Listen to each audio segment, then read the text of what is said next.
Le plan cartésien, deuxième partie. Section 3. Comment situer maintenant un point dans le plan cartésien? Nous allons voir tout d'abord comment on fait lorsque les coordonnées sont des nombres entiers. Exemple 5. Situer les points suivants sur le plan cartésien. Par exemple, je veux situer le point 4, 2. Donc, on part de l'origine. Ici, on situe notre crayon, on place notre crayon à l'origine et on se dit 4 pour l'axe des X. Donc, on part horizontalement. On fait voyager la pointe du crayon jusqu'à 4 en X.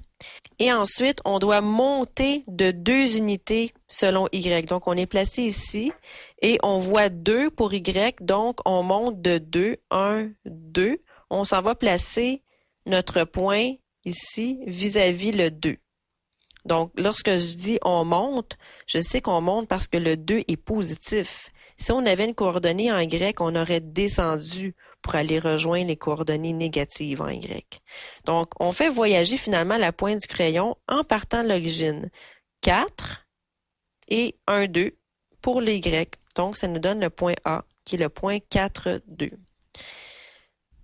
Pour le point B maintenant, on part de l'origine toujours, la pointe du crayon à l'origine. La coordonnée en X est de moins 3, donc on va vers la gauche jusqu'à moins 3, car le nombre est négatif, donc on va vers la gauche, et on monte jusqu'à 4. Donc jusqu'à ce qu'on soit vis-à-vis le 4 sur l'axe des Y. Donc 1, 2, 3 en X et 1, 2, 3, 4 en Y. Donc B, moins 3, 4. Ensuite, C, moins 5 pour les X. Donc, en partant de l'origine, on va vers la gauche encore jusqu'à moins 5. Et ensuite, moins 3. Donc, on descend jusqu'à moins 3 pour les Y, jusqu'à temps qu'on soit vis-à-vis le moins 3 pour les Y. Donc, à partir de l'origine, moins 5 et ensuite, moins 3. C'est le point C, moins 5, moins 3. Pour le point D, on a moins 3, 5. Donc, 1, 2, 3 pour les X et 5. 1, 2, 3, 4, 5. On est ici. Donc, c'est le point D, moins 3, 5. Ensuite, pour le E, 5, 0. 5 pour l'axe des X. Donc, on se tasse de 5 ici et 0 pour l'axe des Y. Donc, on ne monte pas et on ne descend pas. On reste à 0. 0 ici, qui est la coordonnée en Y. Donc, 5, 0, c'est le point E ici. 5, 0. Pour le F, on part de l'origine toujours. 0 en X, donc on se tasse ni à gauche ni à droite. On reste ici à 0 sur l'axe des X. Et en Y, on descend parce que le nombre moins 1 est négatif. Donc, moins 1 ici. 0, moins 1, c'est le point F. 0, moins 1. Ensuite, G, moins 1, 0. Attention, c'est pas la même chose. On part ici de l'origine. Moins 1 en X horizontalement. On se tasse à gauche de 1. Donc, on est vis-à-vis le moins 1 et 0 en Y. Donc, on ne monte pas et on ne descend pas. On reste vis-à-vis le 0. Donc, moins 1, 0. On est ici. C'est le point G. Ensuite, H, 0, 2. On part ici. 0. 0, on se tasse ni à gauche ni à droite, donc on reste au centre. 0 et 2 pour l'axe des Y, donc on monte de 2 verticalement. 1, 2, on est ici. Donc c'est le point H, 0, 2. Et le dernier, 0, 0. Bien 0, 0, on sait que c'est l'origine. C'est ici, en plein milieu, le point de rencontre entre l'axe des X et l'axe des Y. Voilà. Ça, c'était le point G, moins 1, 0. On a placé ces points-là sur le plan cartésien. Donc, au lieu de dessiner les pointillés, bien, on situe notre crayon à l'origine et on fait voyager notre crayon horizontalement et verticalement ensuite. Donc, toujours commencer par l'horizontale d'abord et ensuite la verticale. Si vous avez de la difficulté avec cette façon de faire, notez que vous pouvez toujours tracer les pointillés comme on l'a vu pour trouver les coordonnées des points. Vous tracez alors vos pointillés et vous situez le point à l'intersection des deux lignes pointillées. Exemple 6, situez les points suivants sur le plan cartésien. Je vous laisse vous tracer un plan cartésien sur une feuille et essayer de situer ces points-là et je reviens ensuite avec la solution. Solution de l'exemple 6. Les points sont situés sur le graphique. Je vous laisse vérifier si vos points sont bien situés. Donc, je vous laisse vous corriger vous-même. Vous pouvez mettre le vidéo à pause maintenant. Maintenant, passons à la section 3, qui est comment situer un point dans le plan cartésien lorsque les coordonnées ne sont pas des nombres entiers. Jusqu'à maintenant, nous avions des coordonnées qui étaient des nombres entiers, mais lorsque les nombres ne sont pas entiers, comment on va faire pour les situer? Donc, par exemple, le point A ici, vous avez 1,2, 3,8. Donc, 1,2, c'est placé entre 1 et 2. D'accord? Parce que c'est un entier et 2 dixièmes. Alors, c'est comme si on subdivisait l'espace entre 1 et 2 en 10 petites parties. Là, j'ai pas assez de place pour indiquer 10 parties, mais c'est comme si on subdivisait l'espace entre 1 et 2 en 10 petites parties et que 1,2, bien, c'est 1 et 2 petites lignes. C'est situé à 2 petites lignes. Donc, ce que l'on fait lorsqu'on veut placer un point qui possède une partie décimale ou une partie fractionnaire sur le plan cartésien, bien, généralement, on y va à l'œil. Donc, ce que je veux dire, c'est que 1,2, bien, vous vous imaginez 10 petites lignes ici et vous allez chercher la deuxième. Donc, ça serait environ ici sur le dessin, 1,2 et 3,8. Donc, 3,8, 1, 2, 3, on est vis-à-vis 3, et 3,8, mais virgule 8, si on s'imagine 10, une subdivision de 10 ici, virgule 8, on est pas mal plus près du 4 que du 3. Donc, ça serait placé environ ici. Donc, on écrirait le point A ici. Même chose pour B, moins 5,5, moins 4,3. Donc, en partant de 0, 0, moins 5,5. Donc, moins 5, on est ici. Virgule 5, bien, c'est en plein milieu entre moins 5 et moins 6. Donc, moins 5,5, on est placé environ ici. Et moins 4,3. Donc, moins 1, moins 2, moins 3, moins 4. On est vis-à-vis le moins 4 ici. Virgule 3, donc, c'est environ ici, je dirais. Donc, c'est avant la moitié. Virgule 3, c'est 3 dixièmes. Donc, le point B, il est situé ici. Parfois, on écrit les coordonnées dans le plan cartésien, comme ceci, moins 5,5, moins 4,3, dans le plan cartésien, mais on n'est pas obligé de les écrire là, du moment que le point possède un nom, comme une lettre. Donc ici, je vais l'enlever parce que j'ai besoin un petit peu de place pour indiquer les autres points. Mais vous pouvez inscrire les coordonnées à côté des lettres, comme j'ai fait un peu plus tôt dans la capsule. Pour le point C, 4,8 moins 2. Donc, 4,8. 1, 2, 3, 4, virgule 8. Donc, c'est virgule 5, c'est en plein milieu. Virgule 8, on est un petit peu plus près de 5. Donc, 4,8 et moins 2, bien là, on est chanceux. Moins 2, ça arrive juste. On est sur la ligne ici. C'est le point C. Je vous laisse maintenant positionner les points D, E et F. Mettez le vidéo à pause et je reviens avec la solution. Solution de l'exemple 7.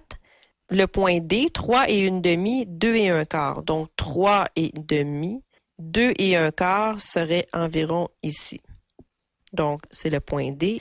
Pour le point E maintenant, moins 9 quarts, bien, je vous suggère de faire moins 9 divisé par 4 égale à moins 2 et 1/4, de la placer sous forme de nombre fractionnaire pour avoir la fraction comme ceci. Car c'est plus facile de placer moins 2 et 1/4 que moins 9/4. Avec moins 9/4, on ne sait pas trop où s'en aller. Avec moins 2 et 1/4, on peut aller ici à moins 2 et 1/4. Donc, on est à peu près ici au quart du chemin entre moins 2 et moins 3. Et moins 1/2. Donc, moins 1/2, le 0 est ici. Moins 1/2, c'est ici. Donc, le point est placé environ ici. C'est le point E. Et F, moins 7/2, bien diviser 7 divisé par 2, ou moins 7 divisé par 2, qui donne 3,5 dans le négatif. Donc, moins 3,5 et 22/4. Donc, vous faites 22 divisé par 4. Donc, 5 entiers. Pour 20, il reste 2. Donc, 5 et 2/4. 5 et 2/4 qui donne 5 et 1/2. Donc, moins 3 et 1/2, on est ici. Et 5 et 1/2, donc 5 et 1/2, on est en plein milieu entre 5 et 6. Vis-à-vis ça ici. Comme ceci. On a le point F, moins 7/2, 22/4. Voilà, nous avons placé D, E et F. Donc, lorsque vous avez des nombres fractionnaires, comme ceci, moins 9/4, moins 7/2, 22/4, bien faites la division pour placer les nombres sous forme de nombres fractionnaires. Un nombre avec une fraction à côté. Ce sera plus facile à placer dans le plan cartésien. Et remarquez également qu'avec les nombres décimaux comme coordonnées, nous avons utilisé le point-virgule pour ne pas confondre avec la virgule ici du nombre décimal 1,2. Vous voyez ici, on utilise des virgules 1,2, 3,8. Ceci est 3 entiers et 8 dixièmes. Ceci est 1 entier et 2 dixièmes. Alors, c'est pour ça qu'on a utilisé un point-virgule ici, car nos nombres, de part et d'autre, possèdent déjà des virgules. Donc, c'est moins mélangeant dans ce temps-là de placer un point-virgule pour que visuellement, on comprenne bien que ceci est la première coordonnée et ceci est la deuxième coordonnée. Avant de poursuivre, nous allons écrire ce que nous venons d'apprendre dans notre résumé. Nous avons vu le plan cartésien. Donc, un plan cartésien qui est fait de 2 axes, horizontal et vertical, l'axe des X, l'axe des Y. Nous avons vu que ce point ici est l'origine. Nous avons vu que cet axe-ci s'appelle l'axe des Y ou axe des ordonnées. Et l'axe horizontal qui est ici s'appelle l'axe des X ou axe des abscisses. Nous avons vu qu'il y a 4 cadrans. Cadran numéro 1, numéro 2, numéro 3, numéro 4. Et nous avons vu que tous les points du plan possèdent 2 coordonnées. Donc, par exemple, un point possède toujours une coordonnée en X et une coordonnée en Y. Donc, on place toujours la coordonnée selon l'axe des abscisses d'abord et ensuite l'ordonnée. C'est comme ça qu'on va nommer les 2 coordonnées, la coordonnée abscisse et la coordonnée ordonnée. Donc, tout ceci vient de X, Y, donc toujours d'abord horizontalement et ensuite verticalement. Donc, ces 3 expressions veulent dire la même chose. Lorsqu'on place un point, on donne d'abord la coordonnée en X, donc l'abscisse d'abord, et ensuite l'ordonnée, la coordonnée qui est verticale, en Y. Nous allons maintenant poursuivre la théorie. Nous sommes rendus à la section 4, cadran, abscisse et ordonnée. Comme on a dit, Les cadrans sont nommés de la façon suivante. Ceci est le cadran numéro 1, le 2, le 3 et le 4. Si on remarque bien, tous les points qui sont situés dans le cadran numéro 1 ici ont une abscisse. Donc, n'oubliez pas que abscisse représente la coordonnée sur l'axe des X et ordonnée représente la coordonnée sur l'axe des Y. Donc, tous les points qui sont situés ont une abscisse qui est positive. Alors, tous les points qui se situent ici, comme ceux-là, ont une abscisse, donc leur première coordonnée est toujours positive. Et la deuxième coordonnée, celle en Y, bien, on monte toujours. Donc, le Y est toujours positif aussi. Alors, tous les points qui sont dans le cadran 1 ont la première coordonnée positive et la deuxième coordonnée positive.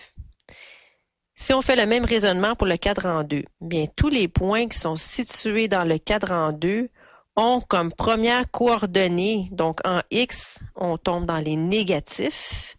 Donc, ils vont toujours avoir comme forme de coordonnées quelque chose de négatif d'abord. Et ensuite, on est dans les ordonnées positives. Alors, négatif et ensuite positif. Donc, tous les points qui sont situés ici ont comme coordonnées la première négative et la deuxième positive. Pour le cadran 3, eh bien, ce sera négatif pour les X. Et ensuite, on va descendre aussi pour les Y. Donc, négatif pour les Y. Moins, moins. Et pour le quatrième cadran, on voit qu'on s'en va vers la droite, donc positive pour les abscisses. Et ensuite, est-ce qu'on monte ou on descend? Bien, on descend. Donc, négatif pour les Y. Alors, positif, négatif. Positif, négatif. Alors, ce qu'on vient de faire, c'est tout simplement une synthèse de la forme des coordonnées pour chacun des cadrans. Cadran 1, ça sera toujours quelque chose de positif, positif. Tous les points qui sont dans le cadran 2 auront comme forme un nombre négatif et ensuite un nombre positif. Cadran 3, négatif, négatif et cadran 4, positif, négatif. N'oubliez pas aussi que pour un point donné, par exemple le point 2, 3, qui serait placé ici, 2, 3, bien on dit que son abscisse est de 2 et son ordonnée est de 3. Donc, la coordonnée en X, on l'appelle abscisse et la coordonnée en Y, on l'appelle ordonnée. Voilà. Maintenant, vous allez indiquer, exemple 7, dans quel cadran se situe chacun des points suivants. Donc, essayez de répondre le numéro du cadran pour chacun des points sans dessiner sur votre feuille, donc juste par vous imaginer dans votre tête le schéma du plan cartésien. Et imaginez-vous en train de situer le point 2,8 par exemple et nommer dans quel cadran le point 2,8 se situe, ainsi que tous les autres points. Mettez la vidéo à pause, faites cet exercice et je reviens ensuite avec la solution. Voici la solution de l'exemple 7. Le point 2,8 est dans le premier cadran, car la première coordonnée est positive et la deuxième est positive. Donc, dans le plan cartésien,